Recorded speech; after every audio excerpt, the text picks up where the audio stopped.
Can kangaroo and gator meat stand up to the Snackdown? Tom Jurgens of Raeco Builders knows how to build it all. And on today's episode, we're going to rank exotic meat sticks and discuss all things construction. Now let's get started. Welcome to the Structural Snackdown, the podcast where we build your knowledge of steel construction and break down the best snacks one bite and one beam at a time. I'm your host, Zach Bauer. On each episode, we'll be diving into the world of Raeco Builders, exploring the ins and the outs of commercial and industrial construction. All the while, we taste test and rank some of the best snacks out there. On today's episode, we have owner and founder of Raeco Builders, Tom Jurgens. Raeco Builders is known for their custom steel construction, concrete expertise, and full-service general contracting. Tom's built a reputation for delivering projects from concept to completion, and we're excited to learn more about his journey. Welcome, Tom. Hey, Zach, how are we doing? We're good. Glad you're here. Yes, thanks. We've got a lineup of today's snacks, each ready to face the ultimate test, the Snackdown. We have 6 items. Each snack will have a question, and at the end of it, we'll rank the best and the worst snacks. Today's snacks is exotic meat snacks. Are you excited? We'll see. Well, today we're excited to have you part of this and dive a little bit more into who you are and what Raeco Builders is. And I chose meat sticks because I felt like it would be a great way to explore some of the most exotic meats out there. And I think you're excited as well, right? I'm looking at them and I'm not really sure. Well, we have 6 different ones, and we're going to start off really easy, okay? The very first one, we're going to try a snack, and then we're going to answer a question, and we'll kind of build from there. In the back of your mind, I want you to kind of think, what's the worst? And hopefully there's a best.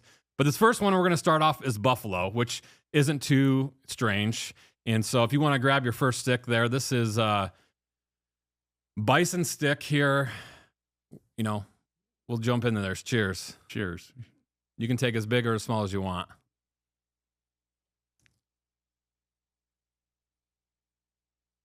Not bad. No, this one isn't bad. Pretty similar to what we eat here in South Dakota with beef. Absolutely. No, this one's not bad at all.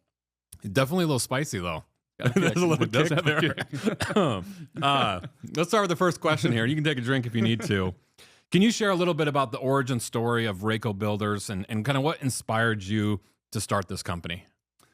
Well, it's kind of a long story. I was a district sales manager for a building company for a number of years, and I've been in the industry for some time, and I didn't realize it until I was sitting home with my 2 young kids at one time. My son Cole was 3, and my daughter was 5, and I started doing the math, and I had I figured out I'd been away from my son almost half his life, and I wanted to be involved in his growing up, and so I had decided that I was going to look and try something different, and so I did a couple things still in the construction industry, and it never felt right. And I had built a terrific amount of relationships with different people in the travels that I did that instilled me to just go out and try it on my own. People are still reaching out to me for buildings and needs and so forth. And so in 2009, we decided to give it a whirl, see how it would go. Yeah. Yeah. Well, I have, 3 kids, and my oldest is 18, and just thinking back how quick time can go by, how fast it is. Exactly. And, when they're younger, you're waiting until they get a little older to walk or to talk or to play. And you kind of always think in your back of your mind, like, man, when they can get to this age, it'll be great. And now my daughter's 18, and now I'm looking back going, I wish I could go back and take some of that time. So I totally applaud kind of the idea of shifting and focusing more on the family and being with kids. And that's really what it was. I mean, it enabled me to be involved in helping, coaching my son's athletic teams and being involved that way, where in my past life of traveling all the time, I never never been able around. to. Yeah. No so kidding. I can say I never missed any of their activities, from all the sports that they're in and so forth until my daughter went off to college, and then we were having to do a balancing act. Who was going to what? But I really, it was really rewarding to be able to watch him grow up. Yeah. But the time does go fast. Holy smokes. And your son now is part of Raeco. He's been involved for a while, but yeah, it's kind of a funny joke. So Cole came on board the summer of his when he turned 14 because he could work for us, right? and he got his feet wet a little bit, and then summer activities with sports and so forth held him back until he went off to college, and so now that he's graduated, he's taking the reins. That's awesome. It's fun to see, and it was never ever in the mindset of when I did this, it was never to have it become what it is. Yeah. I never thought in a million years that I'd build something that would be legacy or or anything along those lines. And so from internally, it's been kind of rewarding that way. That's as well. cool. Yeah. So the name Raeco, explain a little bit of that name. Well, it's kind of funny. So my daughter's name is Raylyn, and obviously Cole. So the RAE is Raylyn's first letters, and then Cole, CO, is how Raeco establishes. Yeah. She got 3 letters. He only got 2. And she reminds everybody of that quite oftenly. Yes. She's 2/3 owner, she says. That's funny. That's funny. Well, we're going to jump down south and go down to the bayou here and try some gator. Okay, so why don't you grab that little meat stick there, and we'll see how this one. Yeah, I'm still tasting the first one. So am I, so hopefully there's enough still in it.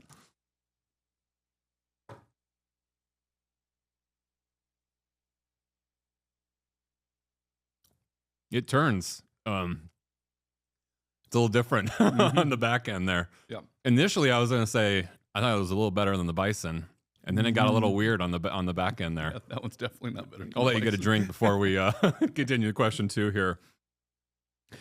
So continuing on kind of with Raeco, how has Raeco Builders evolved over the years, and what are some of the key milestones that you look back on that helped shape its growth? Well, so honestly, when I started to do this, right, it wasn't.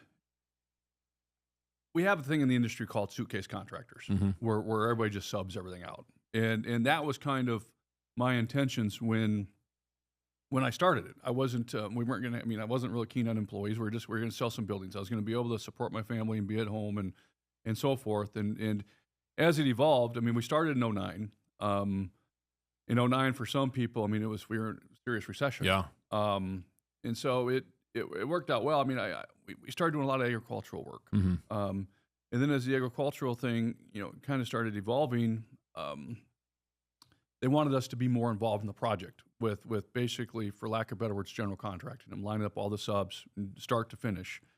I really started to notice, I mean, it was working very well. We had a good team, but as we got busier and busier, we were having scheduling issues and then quality issues. And so one of the first things that I had done is I brought on a project manager to help me in the office and kind of help me get things lined up and help maintain schedules. And then I brought on a field superintendent to help me oversee stuff out in the field, in which it was working perfectly. And then we started seeing quality issues with concrete. Yeah. And so the thing that I take seriously is if I sell the job and help design it, whatever the case is, whether it's me doing it or a subcontractor, it's still my name. Yeah. And so the quality thing started to really wear on me.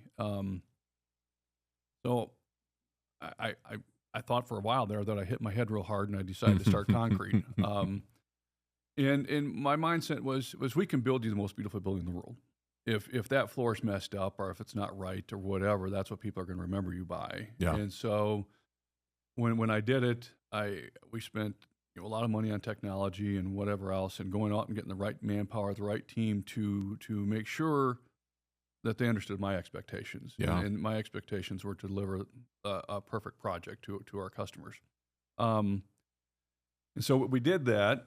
I think that was in 2014, if I remember correctly. And then, so that was a big step. Yeah. That was a big milestone. And then we had a number of buildings. And so we ended up bringing on a building crew as a full-time building crew for us too, starting to build our own stuff. And so quite honestly, I mean, I'll admit it. I mean, we probably bit off more than we could chew at that time with bringing both on at the same year. And so I was really passionate about the concrete. When I was growing up, my family was, in the concrete side, so I had a little bit of knowledge in it, but I wanted to really, and with the expenditures that we had in it, push that concrete thing. So I did, for a period of time, kind of back off on doing a lot of buildings and getting the concrete thing kind of squared away. Yeah. And then I would say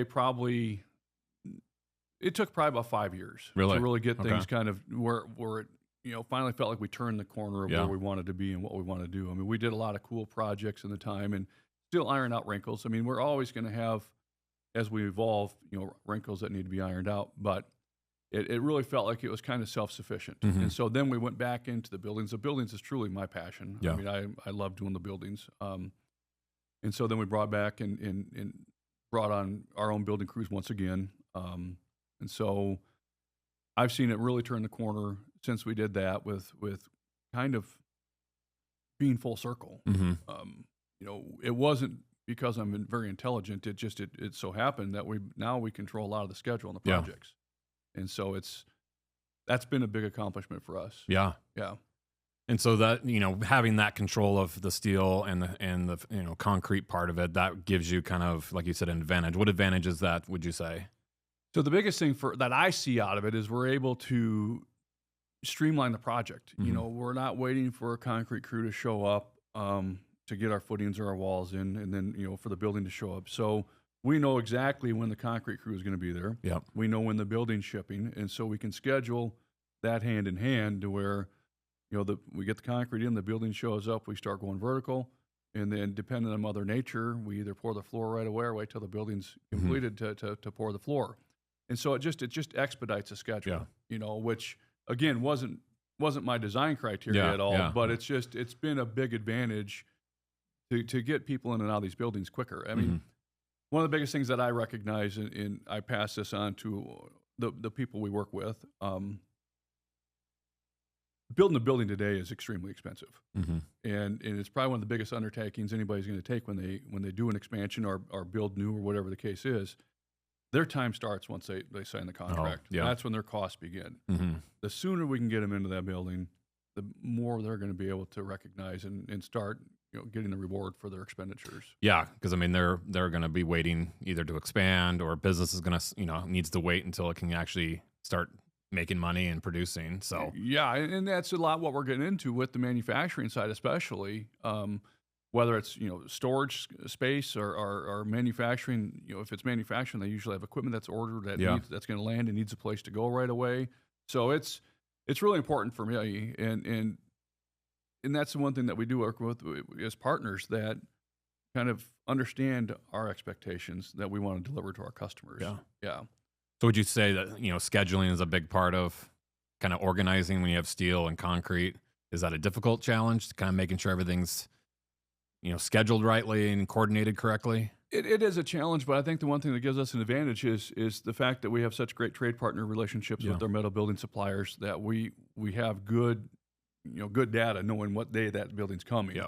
So probably the biggest challenge up front is just getting through all the design criteria and making sure that we get through all the permitting applications and get things ready to go. So that's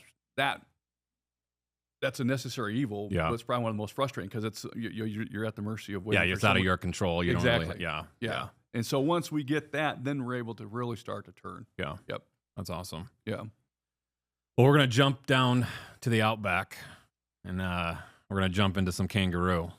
And so, go ahead and grab your next stick here, and let's enjoy some kangaroo meat.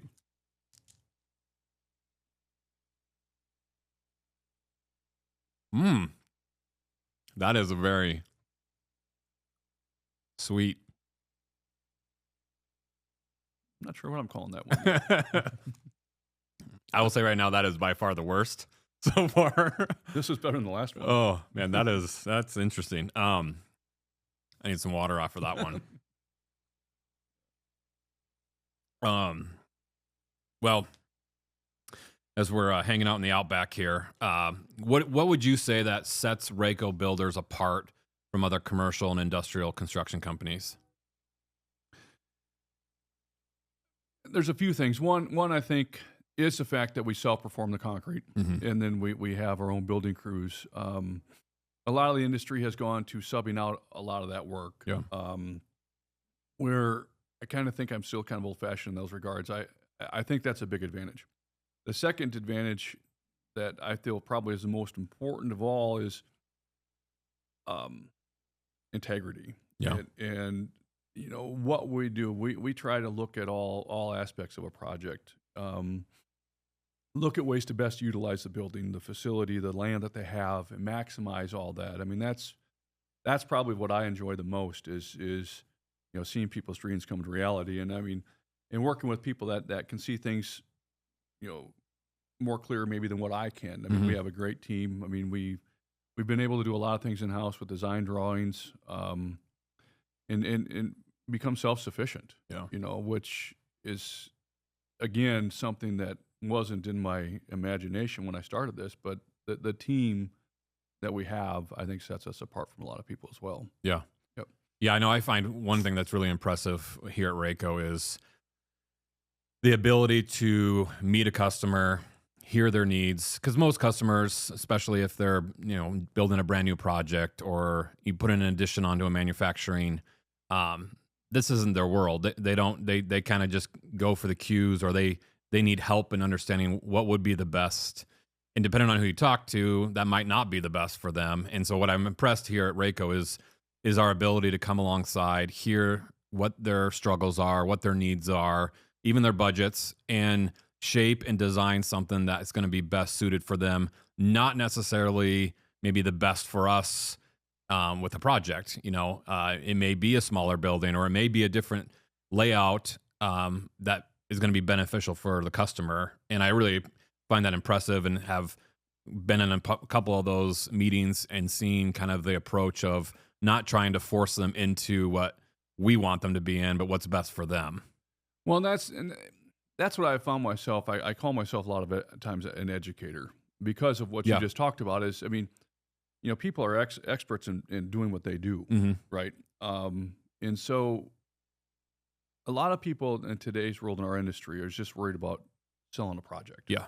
And maybe not what best suits the customer's needs. And so that's where I try to educate all of our clients, potential ones we work with and ones that we don't work with. At least if I can walk away from the table and educating them on the process and knowing what to look for, to me, that's a success. Yeah. Again, I mean, I don't know how to run a laser cutter. Yeah. But some of the people we work with make some pretty crazy things. Yeah. Right.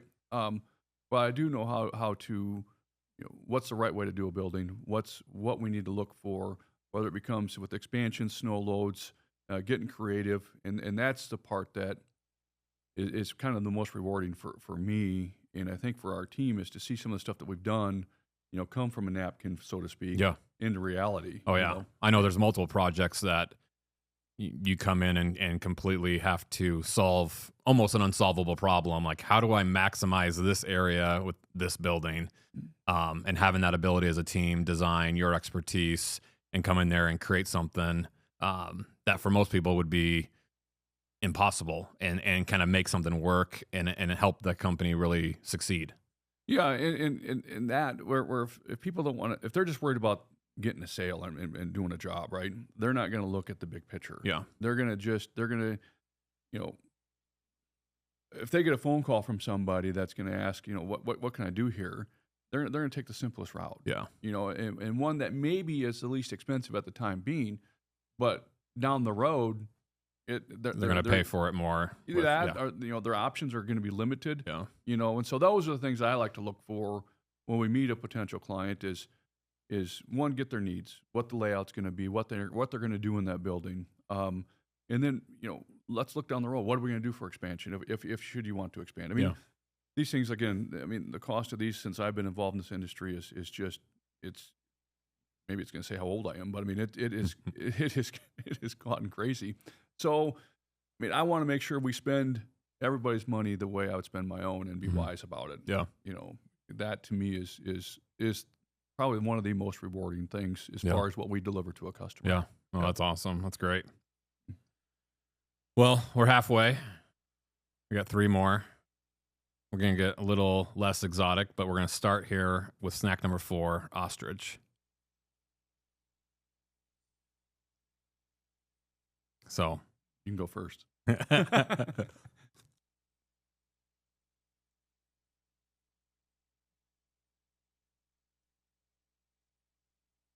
I noticed with this one, the texture is definitely mushier.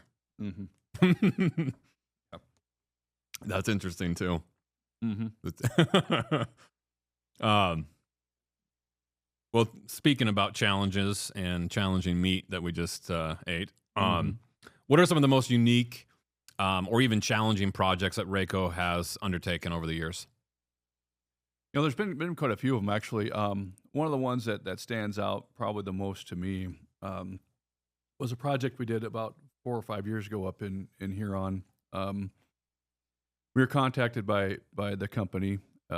they needed to somehow come up with about 90 to 100,000 square feet of building space for some expansions that they were looking to do, and he kind of gave me an idea of what he was looking at, and there was no way. I mean, the most we could have got the company or the individual was like, maybe 50 or 60,000 square feet. Definitely would not have met their needs or their expectations, requirements that they're looking for. So the project kind of stalled for a minute. They actually looked to purchase another company out of state to take some of these manufacturing needs to that other company and use that facility because they have the space. Yeah. And so that took a lot of time, and I had a harebrained idea one day, and I reached back out to the individual, and I'm like, what if we turn your building? And he's like, what? So I got on Google Earth, and I kind of sketched out their plot, or how much square footage they had, and gave them an idea of rotating their building. And by rotating that building, gave them, like, I think it was that particular building was close to 90,000 square feet. Wow. So I sent it off to him, and he kind of, like, wow. I mean, that I think is going to work. And so we ended up doing that. And it was rewarding and challenging at the same time, because by the time we got all the I's dotted and T's crossed and met all the, we ended up doing that big building plus another addition and some other stuff internally. By the time that building was able to start moving was right at the beginning of COVID. Oh. And so we started moving dirt in August, at the beginning of the pandemic, and it so happened with the partners that we brought in on the job, and we did the full design, the architect, it was a full turnkey project. I want to say we started moving dirt in August. They were occupying their building in April the following. Oh, wow. Yes. Wow. And that was from a number of different, phases. I mean, we did the big building. We had to do a link between the big building and the existing building for snow loads, so we weren't transferring more loads onto another building. So it's just, those are the things that I always look for to help our customers so we don't have issues. But that project was really cool. I mean, it had cranes in it. Oh, wow. Yeah. And so the people that we brought to the table and partnered with on this, to me, it's all partnership. It really went well. Yeah. And again, to do it during a time in my life that was just craziest we've ever experienced, with the whole COVID thing. So I mean, it was a true success. That was probably one of the most rewarding. We got a project coming up here that we're working on design stuff right now that is going to be somewhat similar, and that's the stuff, the challenges. Yeah. I think we strive in some of the most challenging situations. Yeah. And that's where it's a compliment to our team because they're. And I would assume, obviously, with years of experience, you've probably seen it all, seen different. I'm not saying that there aren't new challenges that come up, but I think having the experience in the industry, you can kind of see and predict things that they need to think about. And I think even with the integrity part of it, you're not going to waver. You're going to provide the best quality product that's going to best suit the customer, and that might have to be, designed differently or adjusted to make it work. Yeah, and that's the thing that one of the things I had seen back when I was traveling a lot is and this is where our industry kind of gets a bad name, depending on where we're located at, right? I mean, because code enforcement is different wherever you go. Oh, yeah, true. And so there's a lot of areas that we get into that there is no code enforcement. Oh. It's kind of just a mutual understanding that we should be doing it this way, right? That's one thing that I noticed back when I was dealing with dealers as a sales manager, that there was pockets where people would work in that they could maybe, I'm not going to say cut corners, but I mean just be a little lax on some things, perhaps, right? And that's one thing that I said when I started this is if it won't meet an engineer stamp, if it won't meet codes, we won't be involved. We have walked away from jobs because our competitors are maybe doing something different than what I think is the right way to do it, or I won't sacrifice my name, my kids' name, my family's name, or any of our anybody that works for us' name just to have a job. Yeah. And so that becomes a challenge in some areas that we travel into. Okay.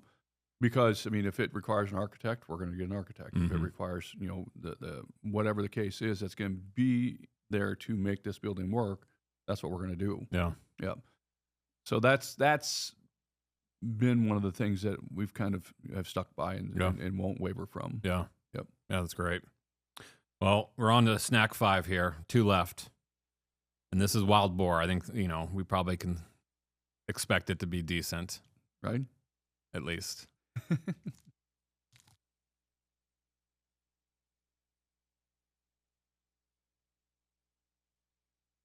That's funky too. That's really loud.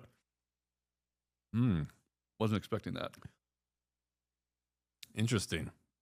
Mm-hmm. A little teriyaki almost.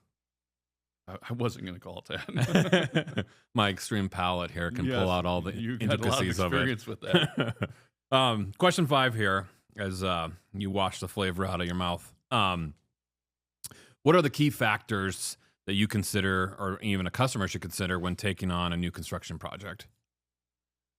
One is going to be schedule. Making sure that we can meet the expectations of what a customer is looking at to get in. I mean, I don't want to go in there and say, yeah, we're going to do this, and then knowing full well up front that we're not going to be able to make it work schedule wise. So that to me is most important. Making sure we can meet their demands, in their budgets. Yeah. And making sure it's a good fit for us and for them. One thing that with the codes that we just talked about and making sure we won't waver from things. The other thing that I won't waver from is I don't like getting into, being misleading. I want to make sure that we give a budget on a potential customer, a potential project that is realistic and obtainable. We get into, quite a few situations where we come in and we're maybe not the lowest bid. But we know full well that, some things have to be done that maybe aren't being included. And that's that's what I struggle with a little bit internally is, I'm not going to mislead anybody and then, come in, be priced extremely low, knowing that we're going to have to charge a bunch more to make the project be completed. I want to be transparent right up front, whether it be different code requirements or different situations, I want to make sure my customers know that when we give them a price, we've got everything covered. Yeah. And we're not going to leave loops in there that we can come back and change things. Would you say there is a loophole in that system where a lot of people maybe exclude things to try to get it lower and to try to get the deal done and then add it on after? Yeah, you see that quite a bit. Yeah. Yep. And that's, and it's a lot in the fine print of the proposals or the contracts that people are getting into, where, again, I won't do that. If you were to call me up and say, I want a price to build this building, I'm going to give you a realistic budget. And I wanted at the end of the day that, we're either one, under budget, or two, we change something because once you can have the best laid set of drawings, perfect drawings. But when you start seeing it in reality, maybe you want a window here or there. Oh, yeah. That's the changes I want to see. Yeah. I don't want to see a change order for a high dollar amount. Yeah. I struggle with that. And we won't change our ways. Well, we're going to do it the right way. So Raeco has what's called as a fixed price proposal. Yeah, like 95% of the stuff we do is fixed price. I don't, and again, that's fixed price. That's a guarantee. I mean, that's what it's going to be. And again, unless we see a change. I mean, this industry has been known to run on low price and then, going with zero margins or low margins and then try and change order your profit. And I don't want to do it that way. I won't do it that way. I would assume, obviously, like we talked about earlier, you have those who are focused in their industry, their business, they don't necessarily know what to even expect or even know that it's coming. Exactly. And that's where it goes back to educating our customers is the best that we can. And that's where I say I consider myself more of an educator than I do anything else because there's so many different, areas in here. And there's things that you just can't do, and I don't know if it's ethics or what it's the right thing to do is to be transparent and full up front. I mean, again, these things are so expensive the way it is. Oh yeah. That, all of a sudden if we get a job and it goes 10% higher, I mean, that doesn't build for good relationships, and this is all relationship. Yeah. Yeah. Yeah. Well, we're on our last snack here and, we're going to end with some duck and, then when we finish this, I have a question here, and then we'll get kind of your worst and your favorite, if there's a favorite. Maybe being done is your favorite.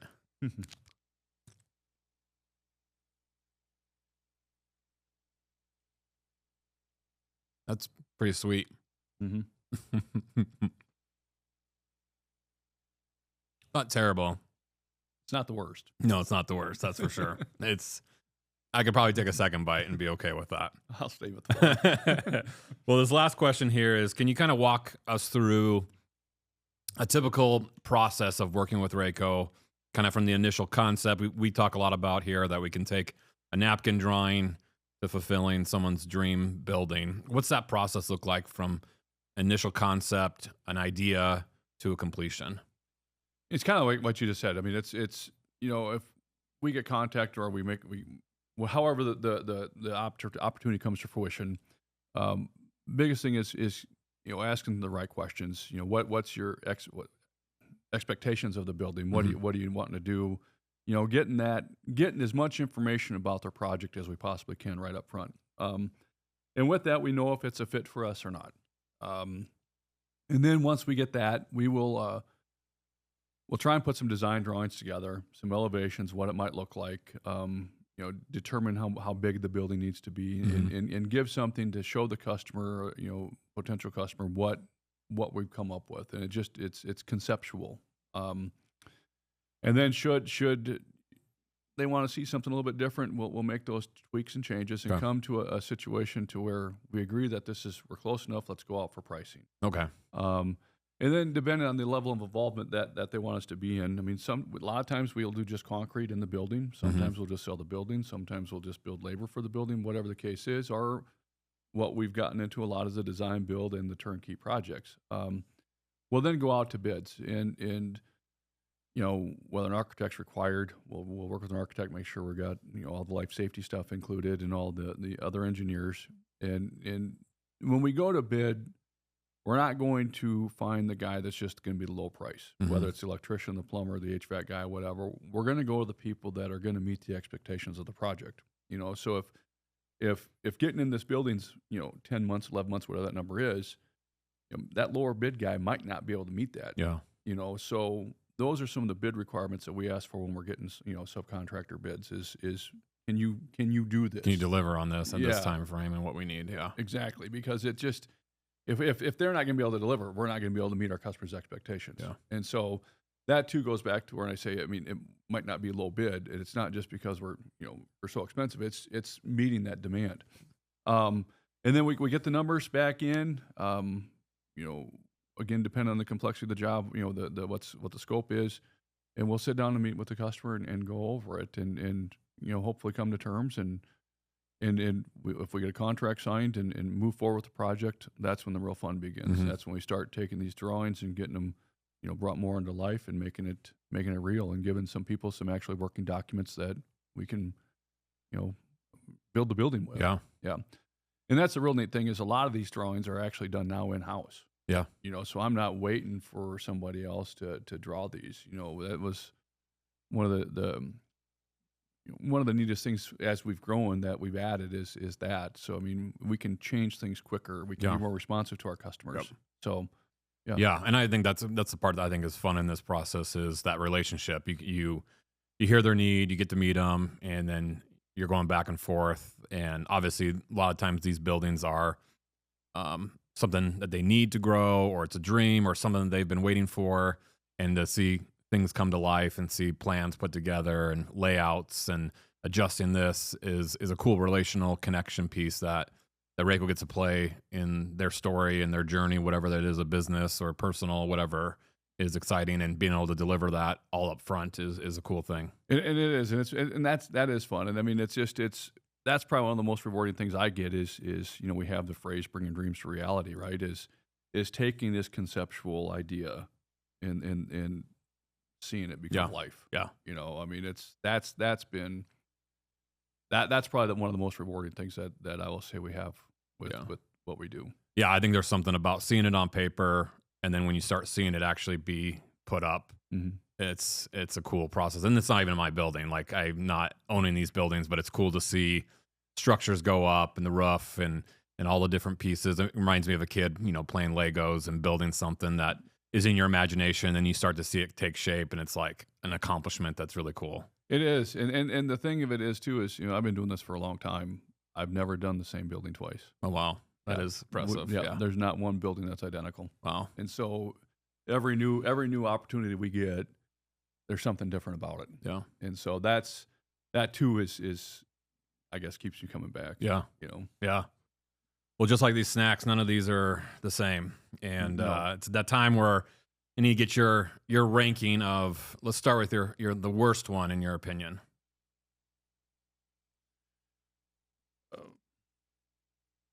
I'm probably going to say the duck.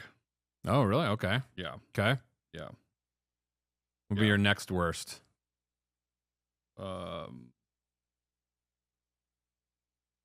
Maybe the ostrich. Ostrich, okay. I'd agree with you on that, the bottom tier. Then next? I'm going to say probably the kangaroo. Kangaroo. Okay, now we're in your top 3. Let's start with your favorite one. The favorite one was probably the bison. Bison, okay. Yeah. Second and third? The second would probably be the boar. Okay. Yeah. And then the third is the gator, huh? And honestly, wow. that is a big wow. Because it is honestly the first time that any type of a gator has ever entered my, I ever tried it. So yes, thank God it was camouflaged with a lot of other stuff, I hope. Yeah, I would agree. My bison and boar were probably my top 2. Gator would be probably right up there at second or third, but bison was definitely probably the best flavor, which I expected this. Gator is surprising. I definitely think ostrich and kangaroo were down at the bottom. Yeah. And the duck was really down there as well. So, well, I got the last question here before we finish out our time here is what's the most, I know you shared a little bit already, kind of some rewarding, but maybe just a quick one is what's the most rewarding aspect of owning and running Raeco? That's a good question because honestly, this was never my expectation. Yeah. And see in where it's evolved and the thing that's, I guess if I were going to put a reward, the biggest rewarding side is the team that has helped evolve it to where it is. Mm-hmm. As I stated earlier, I wasn't going to have any employees, but it's not just me. It's the entire team. It's a team coming together and working as one. And it's a family. It's the relationships. I mean, there's so many things. I can't necessarily put it into one thing. But if I were going to answer it and sum it up into one thing, it's the unity of a family and a team that is 100% committed to the involvement, and that's probably the most rewarding. That's awesome. Yeah, that's really cool. Yeah. Well, I appreciate you sitting down with me and sharing some exotic meat sticks. If someone's interested in Raeco Builders, they can go to raecobuilders.com.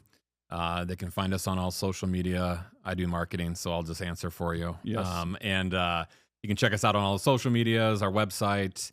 It has all our information. We're located, again, have one office in Sioux Falls as well as Rapid City.